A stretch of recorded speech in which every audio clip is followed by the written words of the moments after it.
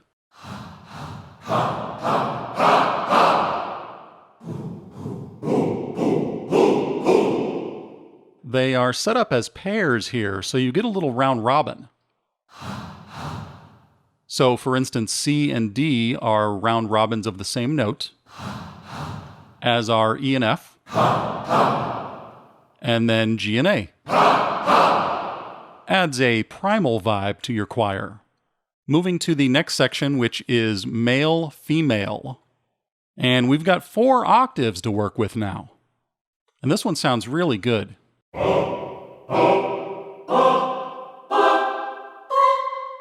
Be aware that we have a split point here at C4. C-sharp 4 and above, we've got just the alto and soprano, the females. And C4 itself, and below, we got bass and tenor. Sounds great if you play them 2 octaves apart like this. And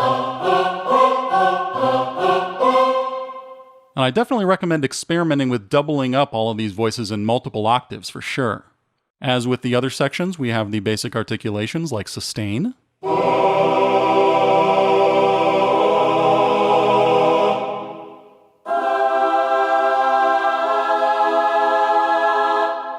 espressivo,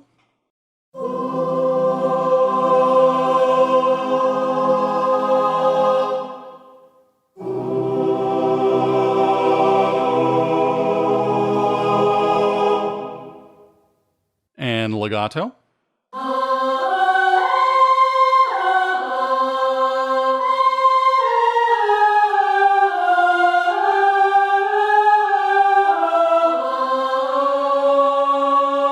And the soft swell.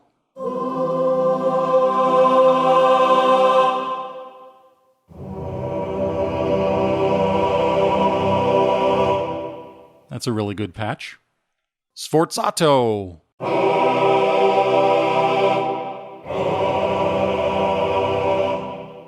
We've got swell short.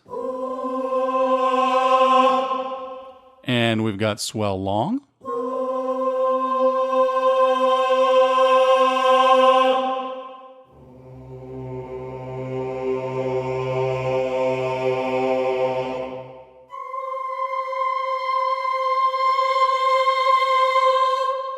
These are also great for transitional moments. Moving on to choir stacked. Now, on choir stacked, we have all 4 sections mapped to overlap each other, and it's across all 4 octaves. It's the same articulations with one exception, no legato. Notice there is a second copy of the sustain patch here for continuity. But you now have the full range of the choir to play with.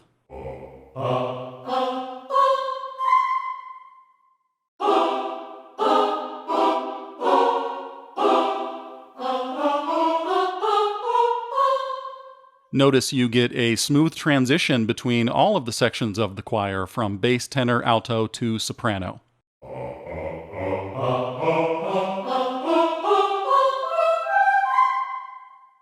So if you are a keyboard player, you have access to all of the voices right there.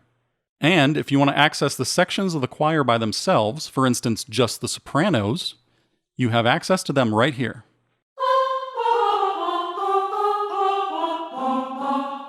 Same goes for alto, tenor, and bass. Another feature you can use with Ganymede is time stretch.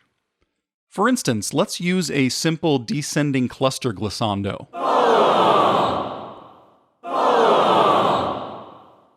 If we want to change the speed of it, we simply activate stretch in the Edit tab, and then we can control the stretch factor with CC34 in the Perform tab. You can think of this as your gas pedal. All the way up at 127 plays the sample faster. And all the way down at 0 is the slowest. This way, you can find just the right speed that will work for your music.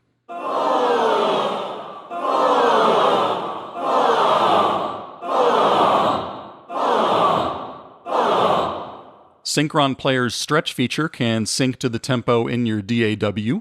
Or it can be automated in its own controller lane since it's assigned by default to CC34.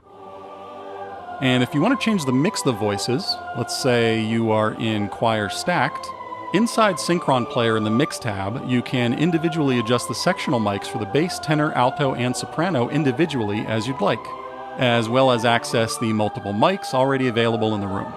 And of course, you can start with any of these mixer presets over here on the right and adjust to your own taste. You have EQ, panning, and effects all right inside the Synchron Player. Ganymede is made for blending with any of your other VSL libraries, especially other members of the Big Bang Orchestra series. And that does it for this basic walkthrough of the Big Bang Orchestra Ganymede. I'm Carl King, and be sure to check out all of these libraries and more at the Vienna Symphonic Library website. See you next time.